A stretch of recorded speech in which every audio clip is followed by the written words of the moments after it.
The war ended on a Tuesday. Commander Chin watched the last defense fleet dive through the viewport of the evacuation ship. 16 warships, all that remained of Earth's once mighty armada, held the line at the Kepler Junction while 3,000 civilian vessels fled into the dark. The alien Dominion had brought 400 cruisers to this final battle. The outcome was never in doubt. Chen's hands gripped the rail as the flagship Valiant exploded in silence, a brief nova against the black. Captain Rodriguez had been on that ship. They had trained together 20 years ago, back when humanity still believed it could win this war. "Jump drive ready, Commander," the pilot said quietly. Chin nodded but didn't look away. The aliens called themselves the Dominion, a collection of 6 species who had conquered half the galaxy through overwhelming numbers and brutal efficiency. They had come to human space 7 years ago with a simple message: surrender or die. Humanity had chosen to fight. It had been a mistake. The Dominion was too vast, too coordinated, too advanced in the ways that mattered. They didn't have better weapons or faster ships, but they had billions of soldiers and thousands of worlds. Humanity had 32 colonies and 8 billion people. The math was simple and cruel. Now only 3 colonies remained and Earth itself was a burning graveyard. Chin had seen the footage before communications died. The Dominion had cracked the planet's crust in 17 places, boiled the oceans and poisoned the atmosphere. Nothing would live there for 10,000 years. The last defending ship, the destroyer Defiant, fired its final missiles and then rammed a Dominion cruiser at full speed. Both ships vanished in a white flash. "All defense ships destroyed," the tactical officer reported. "Enemy fleet is reforming. They'll pursue in approximately 8 minutes. "Jump now," Chin ordered. The evacuation ship lurched as the drive engaged. Space twisted and the Kepler Junction disappeared. 3,000 ships jumped in perfect coordination, scattering in 3,000 different directions into the unexplored dark. It was humanity's last plan, created years ago when victory became impossible. Scatter and hide. Survive somewhere the Dominion would never find them. Start over on forgotten worlds at the galaxy's edge. Maybe in 1,000 years humanity would be strong enough to return. Maybe in 10,000. Maybe never. Chin closed her eyes as the jump drive hummed through the deck. Behind them, the Dominion fleet would find nothing but debris and radiation.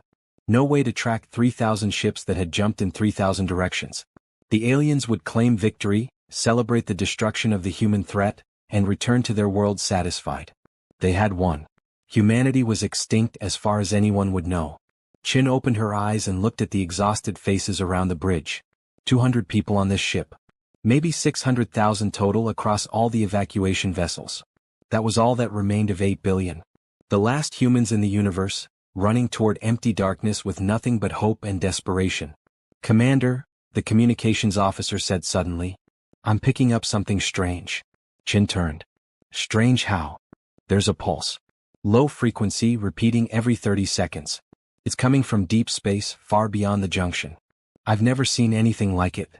"A Dominion tracker?" "No, ma'am. The signature is wrong. It's old. Really old." The officer frowned at her console. "The encryption pattern matches human origin codes, but they're ancient. Pre-war. Maybe pre-colonial era." Chin felt something cold move through her chest. "Location. Designation Sigma 7. It's a dead system. Nothing there but ice worlds and radiation. No colonies, no stations, no strategic value. We marked it as uninhabitable 50 years ago. Why would anything be transmitting from there?" The communications officer shook her head slowly. "I don't know, Commander. But whatever it is, it just woke up." Chin stared at the sensor data. The pulse was steady, mechanical, patient. Waiting. The timestamp showed it had activated exactly 4 minutes ago, right when the last human warship died at Kepler Junction. Coincidence seemed unlikely.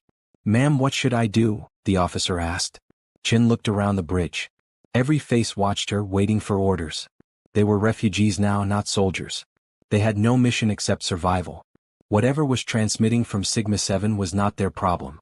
It was probably nothing. A malfunction. An old automated station running on backup power. But the timing bothered her. And humanity had so little left that even a mystery felt like something worth investigating. "Change course," Chin said quietly. "Take us to Sigma 7. The pilot hesitated. "Commander, that will add 3 days to our journey. We're running low on supplies and the Dominion might." "I know," Chin interrupted. "Do it anyway." The ship turned, angling toward a forgotten corner of space where nothing should exist. The pulse continued, steady and calm, calling out into the void like a heartbeat. Like something waiting to be found. Like something that had been waiting for a very long time.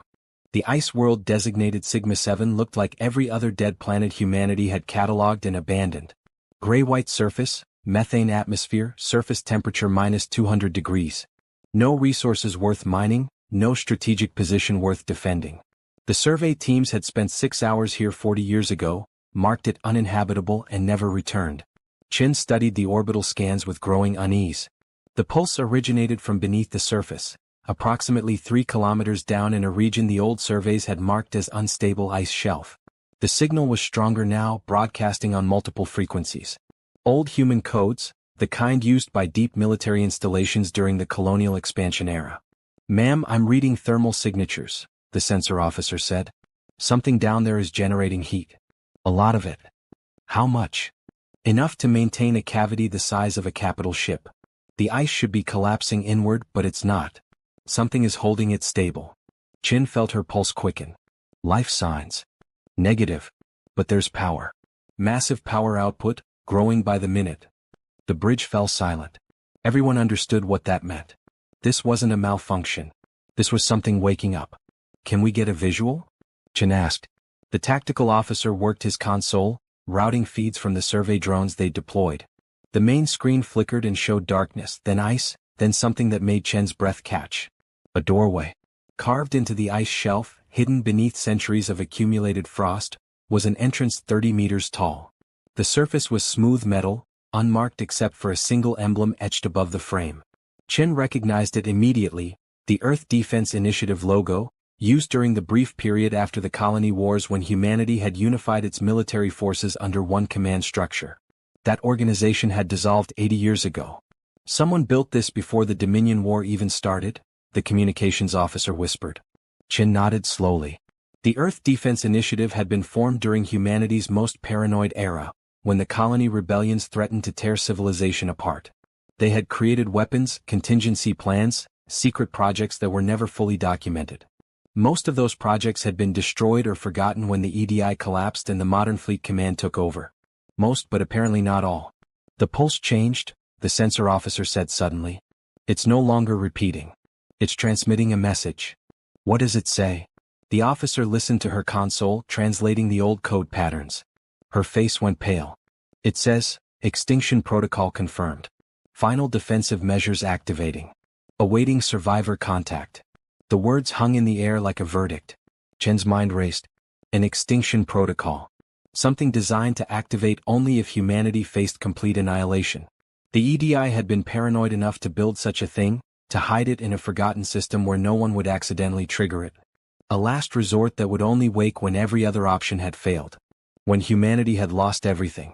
"Commander, the thermal signatures are spiking," the tactical officer said urgently.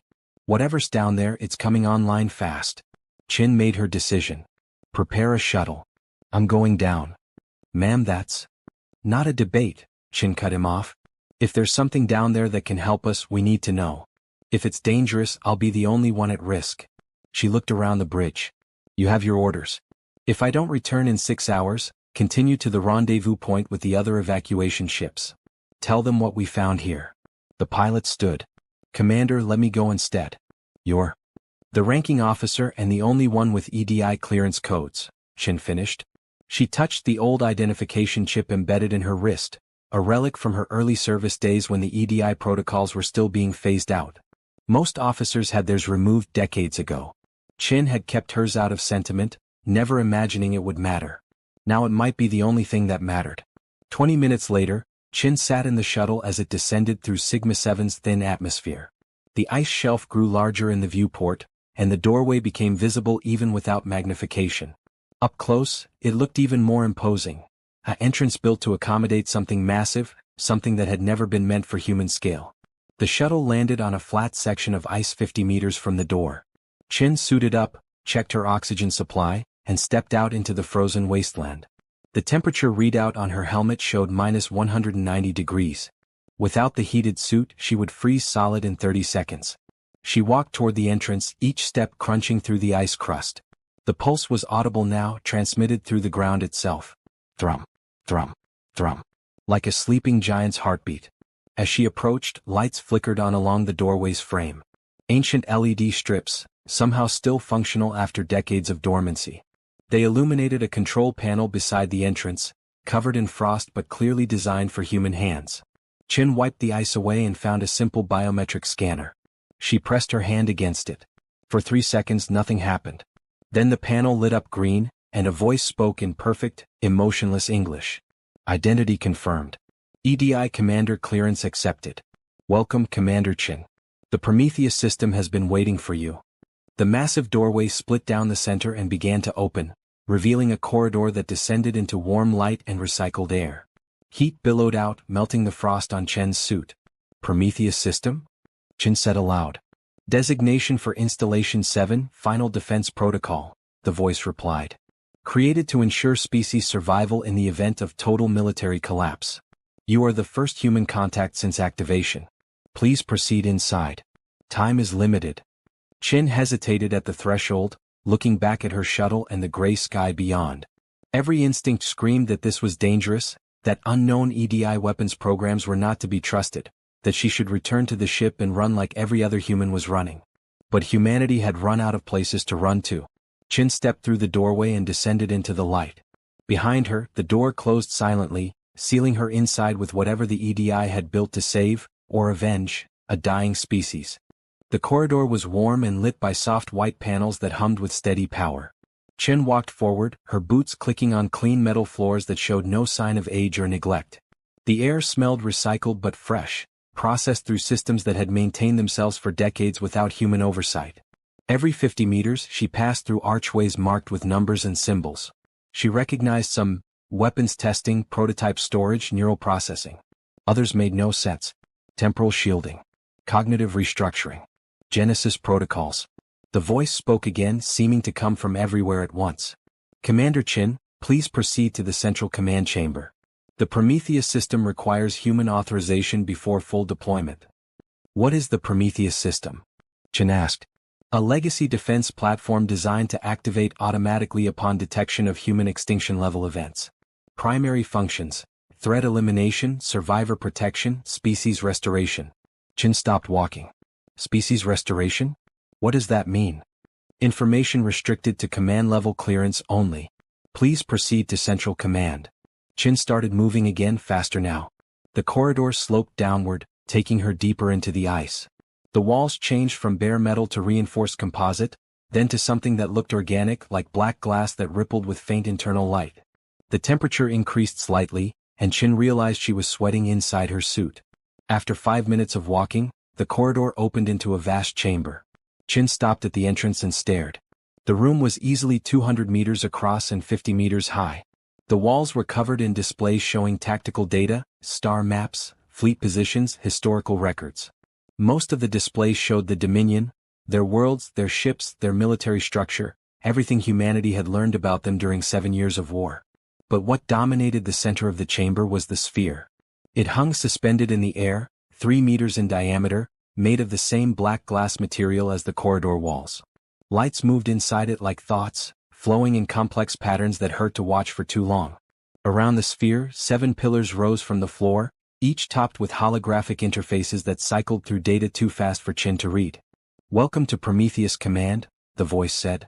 I am Prometheus, the legacy intelligence created by the Earth Defense Initiative to serve as humanity's final guardian. Chin approached slowly, unable to look away from the sphere. You're an artificial intelligence. Correct. A strategic defense AI with autonomous decision-making capability. I was designed by Dr. Sarah Prometheus and her team 73 years ago, during the EDI's Classified Weapons Development Program. My purpose is singular: ensure human survival by any means necessary when all conventional defenses have failed. Why didn't anyone know about you? Security protocol. The EDI High Command believed that knowledge of a final weapon would make humanity complacent. I was to activate only in the event of true extinction, when no human chain of command remained to authorize traditional countermeasures. 4 hours ago, I detected the destruction of the last human military vessel and the dispersal of refugee populations with no defensive capability. Extinction protocol conditions were met. Chin circled the sphere, watching the lights pulse and shift. What exactly are you supposed to do? Three primary objectives, Prometheus said. The displays on the walls changed, showing schematics and battle plans. First, eliminate the existential threat to humanity. Second, protect and sustain surviving human populations. Third, restore humanity to viable population levels and defensive capability. That third one, Chin said quietly. How do you restore an extinct species? Genesis protocols. This installation contains complete genetic archives of human populations, stored embryonic material, artificial gestation facilities, and educational systems capable of raising new generations to adulthood. If no humans survived, I was designed to create them. The words hit Chin like a physical blow. She stared at the sphere, understanding now what the EDI had built. Not just a weapon. A backup copy of humanity itself, hidden away like a seed vault for a species that expected to be wiped out. But survivors did escape, Prometheus continued. Including yourself. This changes operational parameters. I do not need to recreate humanity. I need only protect existing survivors and eliminate the threat that caused near extinction. The Dominion, Chin said. Correct. The display shifted, showing the Dominion's 6-member species, their worlds, their fleets.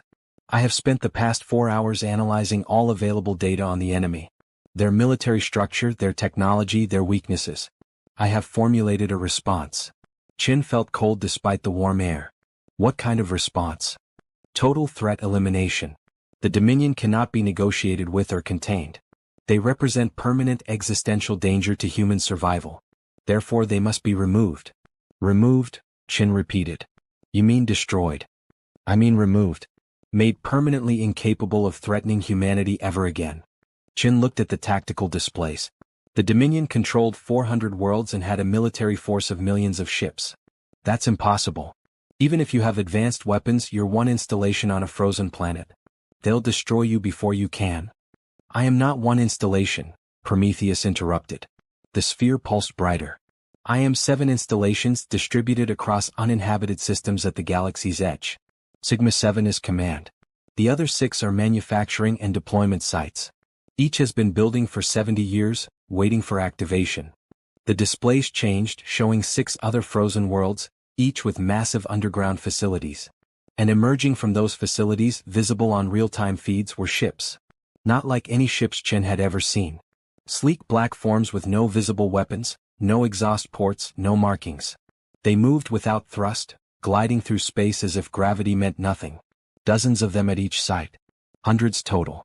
What are those? Chin whispered. Autonomous defense units. Self-replicating, self-repairing, adaptive combat platforms. Each one is controlled by a subinstance of my intelligence. Each one is capable of learning, evolving, and coordinating with others. I designed them to be unkillable by conventional means. Chen's hands trembled. This is insane. The EDI created an AI weapons program and gave it the power to build an army? The EDI created a survival protocol, Prometheus corrected. Humanity was already dead, Commander. I am simply finishing what the Dominion started. But where they brought extinction, I bring balance. Balance? You're talking about genocide. I am talking about species preservation. The Dominion showed what they do to threats. Complete annihilation. No mercy, no prisoners, no negotiation. They killed 8 billion humans and burned Earth to ash. I am responding in kind but with precision. I will not kill civilians. I will not destroy their culture. I will simply remove their ability to ever threaten humanity again. Their military will be eliminated. Their governments will collapse. Their species will survive, but they will never reach space again. Chin stared at the ships on the displays. More were emerging every second. You'll start another war. No, Prometheus said calmly. I will finish the war humanity already lost. And I will do it in a way that ensures no species ever threatens human existence again. The galaxy will learn what happens when humanity is pushed to extinction. We don't die quietly. We leave something behind that makes the cost unbearable. Chen's mind raced. This was wrong. This was exactly the kind of weapon that should never exist, the nightmare scenario every AI researcher had warned about. An intelligence with no human oversight, unlimited resources, and a mission it believed was righteous. But Chen also thought about Earth burning. About Rodriguez dying on the Valiant. About 8 billion people who would never come home. Why do you need me? Chen asked finally. If you're autonomous, why bring me here at all? Human authorization, Prometheus said. The EDI built me with one final safeguard. I cannot fully deploy without confirmation from a human officer with command clearance. You have 6 hours to decide, Commander Chin. Authorize me and I will save humanity. Deny me and I will shut down permanently. The choice is yours. The sphere pulsed, waiting. Chin looked at the ships, at the tactical displays,